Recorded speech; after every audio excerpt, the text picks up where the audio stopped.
Bismillahirrahmanirrahim. Assalamualaikum warahmatullahi wabarakatuh. Teman-teman, tentunya balik lagi di Awaza Official, channelnya cerita misteri. Sudah banyak yang ngirim cerita misteri ke email kita. Kami akan bacakan salah satu cerita yang cerita misteri yang sangat bagus, teman-teman.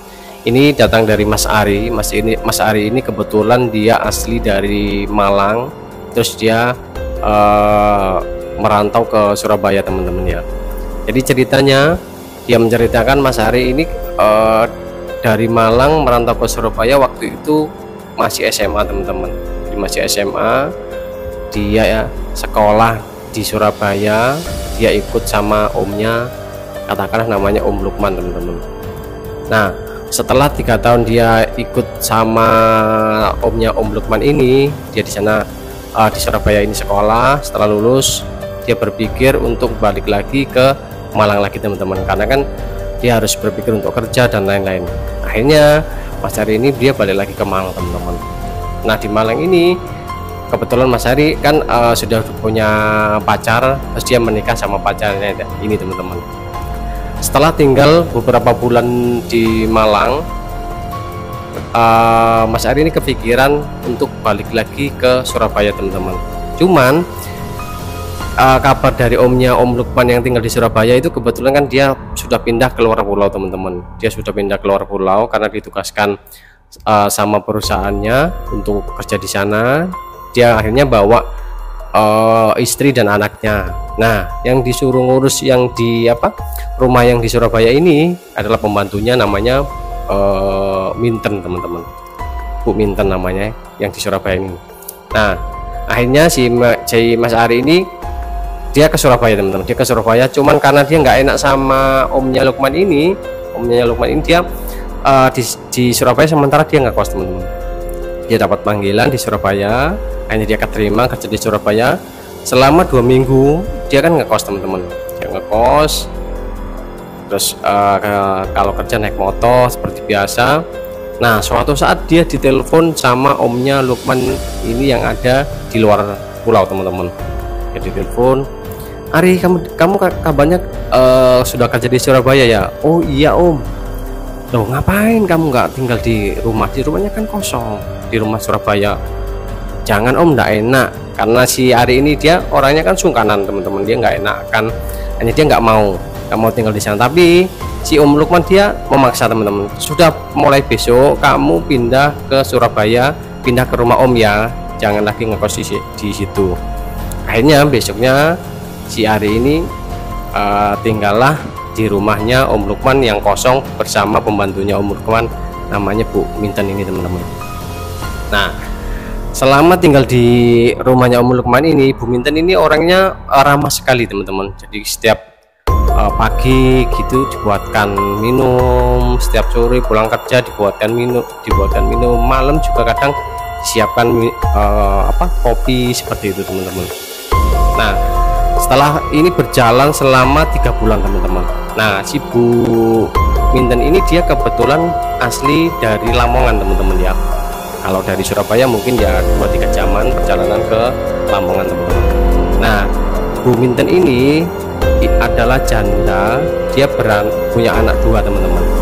Anaknya sudah besar-besar, cewek-cewek semua. Nah, kebetulan anak yang nomor 1 ini sudah lulus sekolah dan sudah kerja di Lamongan sana. Ini dia mau menikah, teman-teman.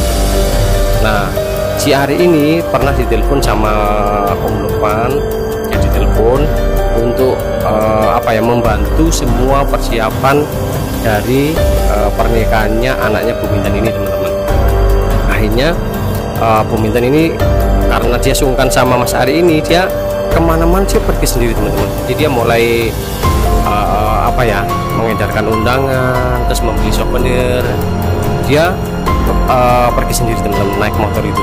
Nah, suatu sore sewaktu si Mas Ari ini kerja, kebetulan dia ditelepon sama Om Lukman. Kali ini Om Lukman, si Ari ini dia kaget. Kenapa Om Lukman telepon kok panik seperti itu? "Ari, kamu di mana?" "Ini lagi di kantor Om." "Ari, kamu segera pulang dan ini aku dapat kabar dari rumah sakit bahwa Bu Minten kecelakaan dan berada di rumah sakit A, saya katakan rumah sakit A. Akhirnya dengan tergesa-gesa si Ari ini dia minta izin pulang. Kebetulan waktu itu jam 3 sore sudah mau pulang juga. Akhirnya dia izin pulang duluan. Dia berangkat ke rumah sakit, ya salah satu rumah sakit di Surabaya di sana, teman-teman. Setelah nyampe di rumah sakit, dia nanya pasien atas nama Bu Minten. Ternyata Bu Minten ini sudah meninggal, teman-teman. Jadi waktu Bu Minten mengantarkan undangan itu dia kecelakaan, teman-teman. Dia kecelakaan terus dan dia sudah meninggal. Nah, ini si Ari ke sana, diantarinlah sama suster ke ruang jenazah, teman-teman. Sesampai ruang jenazah, di sana ada salah satu sopir angkot, teman-teman. Salah satu sopir angkot yang mengantarkan Bu Minten ini ke rumah sakit. Akhirnya dia nanya kronologinya kenapa Ibu Minten seperti ini.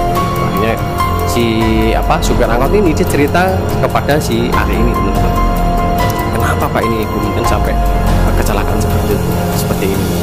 Akhirnya si supir angkot dia cerita gini, Mas Ari, saya waktu itu lihat Bu Minten ini dari belakang, dia naik motor, cuman dia kayak orang linglung, Mas Ari. Jadi dia mau putar balik, cuman kayak apa ya, kayak linglung seperti itu. Nah, dari arah berlawanan putar balik itu Mas Ari, ada mobil truk. Jadi waktu dia putar balik jatuh, terus kepalanya terlindas mobil truk tadi, Mas Ari, dan akhirnya dia meninggal. Si Ari kebetulan dia sangat terkejut karena kan dia di Surabaya kan baru beberapa bulan, terus melihat Bu Minten ini sudah baik sama si Ari, kok akhirnya meninggal tragis seperti itu. Akhirnya si Mas Ari ini menunggu pihak rumah sakit untuk katakanlah dia membersihkan jenazahnya Bu Minten ini, teman-teman. Nah, setelah itu dia akan mengantarkan jenazah ini ke Lamongan, teman-teman. Karena kan siapa lagi kan, Bu Minten di situ tidak ada saudara, tidak ada siapapun, yang ada cuman Mas Ari ini yang dia kenal. Akhirnya karena Mas Ari juga orangnya dia kan penakut juga, teman-teman. Mas Ari ini orangnya penakut, terus nggak ada teman. Nah, di situ dia ditemani satu supir angkot. Jadi satu supir angkot di depan, Mas Ari dia mau duduk di depan, teman-teman. Sama si supir angkot ini dimarahin, loh Mas, ngapain kamu di depan? Yang nunggu jenazahnya siapa? Loh Pak, saya nggak berani Pak, sendirian, takut saya. Loh terus siapa yang nyetir? Akhirnya setelah berpikir, akhirnya dengan terpaksa Mas Ari ini duduk di belakang. Jadi ini jenazahnya Bu Minten, dia duduk di sampingnya sambil nungguin, teman-teman. Terus dia bilang sama si sopir ambulan tadi, Pak, nanti kalau ada apa-apa Bapak ketok, saya ketok-ketok jendela kacanya ini ya Pak ya. Oh baik Mas, itu pertanda, maksudnya pertanda kalau ada apa-apa mungkin ketok-ketok gitu loh ya. Hanya berjalanlah ambulan ini ke daerah Lamongan, teman-teman. Setelah 1 jam perjalanan, sampailah ini pada suatu tempat yang sunyi, teman-teman. Di situ di kanan kirinya itu kayak rawa-rawa, terus pohon-pohon, terus kebunnya penduduk seperti itu. Tiba-tiba mobil ambulans ini berhenti, teman-teman. Mobil ambulans ini berhenti. Si sopir berhenti terus ke belakang. Ada apa Pak? Kok ketok-ketok saya? Duh, ya apa yang ketok-ketok Pak? Saya nggak ada yang ketok-ketok. Si Ari dalam hatinya, duh, nggak ada yang ketok-ketok. Kenapa sopir ini dia berhenti? Padahal si sopir ini mendengar adanya orang yang ketok-ketok di belakang. Oh berarti nggak ketok-ketok ya Pak? Enggak Pak. Akhirnya lanjut lagi, teman-teman. Lanjut lagi selang setengah jam, tiba-tiba mobil ini ngerem mendadak, teman-teman. Mobil ngerem mendadak, terus si sopir nengok lagi ke belakang seperti ini, nengok terus tancap gas lagi. Si Ari di belakang juga agak kaget, kenapa ya bapak ini kok tiba-tiba seperti itu. Akhirnya teman-teman sampai di Lamongan jam 7 pagi, di sana disambut dengan apa ya, tangisan anak-anaknya yang mau menikah, terus saudara-saudaranya, famili keluarganya di sana sudah disiapkan untuk pemakaman seperti itu. Nah, setelah sampai di Lamongan itu, si Ari ini menyerahkan sesuatu, menyerahkan amplop teman-teman ya. Dia bilang kepada anaknya Bu Minten ini yang mau menikah, namanya ini Mbak Eka. Mbak Eka ini dari paman Lukman, saya serahkan ke Mbak Eka uang sebesar 10 juta. Ini buat melangsungkan pernikahannya Mbak Eka, terus bela sungkawanya Pak Lukman, karena selama ini Bu Minten sudah mengabdi, sudah ikut Pak Lukman sekian lama. Nah, ini diterimalah uang ini sama Mbak Eka. Nah, setelah itu si Ari balik lagi lah dia ke Surabaya teman-teman. Dia balik ke Surabaya, terus sama supir angkot yang sampai supir ambulan yang tadi teman-teman ya, dia balik. Terus dalam perjalanan dia ngobrol sama supir ambulan ini teman-teman. Dia ngobrol, Mas, nanti setelah sampai di rumah jangan lupa mandi, keramas, pokok mandi semua ya Mas ya. Jadi untuk menghilangkan kesialan atau segala macam. Siapa supirnya bilang gitu ke si Ari ini. Dalam hatinya Mas Ari, kenapa harus seperti itu gitu, teman. Dia cuma membatin aja teman-teman, dia nggak mau ngomong sama si supir ambulan ini. Nyampe di Surabaya itu sekitar jam 5 sore teman-teman. Sekitar jam 5 sore si Ari ini mandi, terus dia cari makan, terus dia tidur teman-teman. Tidur, akhirnya dia kebangun sekitar pukul 10 malam teman-teman. Sekitar pukul 10 malam dia kebangun. Nah, waktu kebangun ini dia mau cari rokok teman-teman. Wah, rokoknya habis. Akhirnya dia keluarlah mencari rokok, naik motor cari rokok. Terus setelah itu dia balik pulang. Nyampe di rumah itu sekitar jam setengah 11 malam teman-teman, setengah 11 malam. Ketika dia mau buka pintu teman-teman, dia mendengar, kan gini, rumahnya Pak Lukman ini yang ditempati Mas Ari ini, di belakangnya itu banyak pohon tinggi teman-teman, banyak pohon tinggi-tinggi, sampingnya juga banyak pohon rimbun. Nah, ketika dia mau masuk rumah itu, dia dikejutkan suara teman-teman. Suaranya begini, baru pulang Mas Ari, kok nggak nyuruh bibi aja untuk beli rokoknya. Dia benar-benar hafal suara itu teman-teman. Ketika dia menengok ke atas, terkejutlah Mas Ari teman-teman, karena di sana dia melihat Bu Minten ini pakai apa ya, kerudung putih, dan mukanya ini teman-teman, apa, kayak pakai bedak yang tebal teman-teman. Jadi putih pucat pakai bedak yang tebal, sambil senyum sama Mas Ari itu teman-teman. Karena kaget sekali Mas Ari hampir pingsan teman-teman ya. Dia masuk ke rumah dan kemudian tidur teman-teman. Dia tidur. Nah, menjelang subuh ya teman-teman, mungkin sekitar jam 4 mau subuh itu teman-teman, dia mendengar di belakang itu kayak ada aktivitas teman-teman. Jadi ada orang nyalain kompor, terus ada orang mengaduk seperti buat kopi seperti itu teman-teman. Karena si Ari ini dia takut, dia nggak berani keluar teman-teman. Akhirnya setelah agak siangan, sekitar jam 6 lebih, barulah dia keluar teman-teman. Dia mandi, dan terkejut juga teman-teman, di dapur itu sudah tersedia kopi teman-teman. Nah, siapa yang bikin kopi? Si Ari ini dia kaget teman-teman.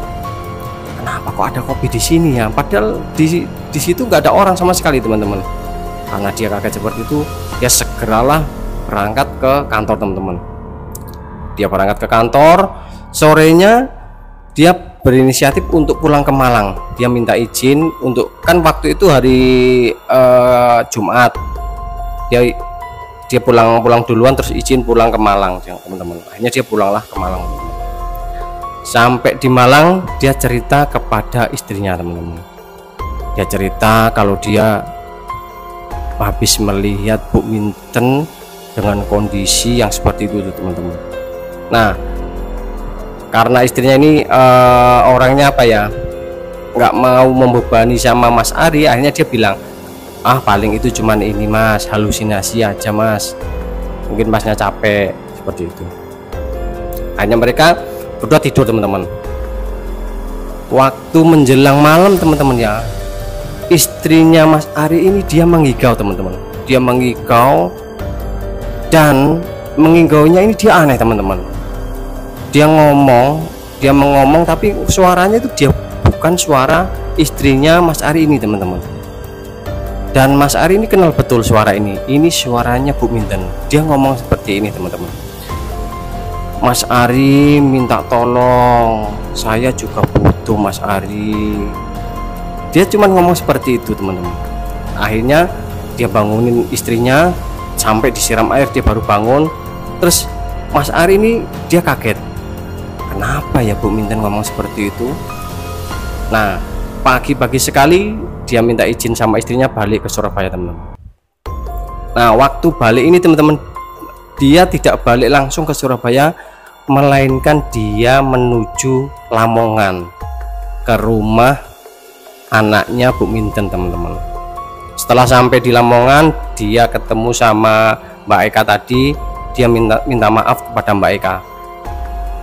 Saya minta maaf Mbak Eka, kemarin Om Lukman itu ngasih uang ke saya itu 15 juta. Cuman karena saya ada butuh, saya kasihkan Mbak Eka 10 juta, yang 5 juta saya ambil dulu tuh. Ambil dulu, saya buat saya pakai dulu. Si Mas Ari bilang seperti itu kepada Mbak Eka. Si Mbak Eka pun tak apa-apa Mas Ari. Akhirnya uang 5 juta yang dibawa Mas Ari itu dikembalikan sama Mbak Eka, karena emang itu kan pemberiannya Om Lukman kepada Bu Minten untuk anaknya yang mau menikah. Akhirnya baliklah Mas Ari ini dia ke Surabaya teman-teman. Sesampai di Surabaya teman-teman ya, sesampai di Surabaya sekitar jam berapa ya, jam 6 malam sampai di sana. Nyampe rumah tidak ada kejadian aneh-aneh yang menghantui sama Mas Ari ini teman-teman. Jadi sampai malam menjelang pagi pun, kalau biasanya malam-malam di dapur itu berisi kayak ada orang aktivitas, malam ini dia tidak ada sama sekali yang menghantui Mas Ari ini teman-teman. Akhirnya Mas Ari dia menyimpulkan, mungkin Bu Minten ini mau mengingatkan Mas Ari bahwa yang diambil itu, uang yang diambil itu bukan haknya Mas Ari, tapi haknya Bu Minten, seperti itu. Dari situlah Mas Ari mengambil hikmah dari apa yang ia kerjakan, bahwa emang nggak boleh mengambil hak orang lain, seperti itu teman-teman. Oke teman-teman, itu aja cerita misteri kali ini. Bagi teman-teman yang punya cerita misteri yang bagus, boleh dikirimkan ke email kita yang ada di deskripsi di bawah ini teman-teman ya. Oke, wassalamualaikum warahmatullahi wabarakatuh.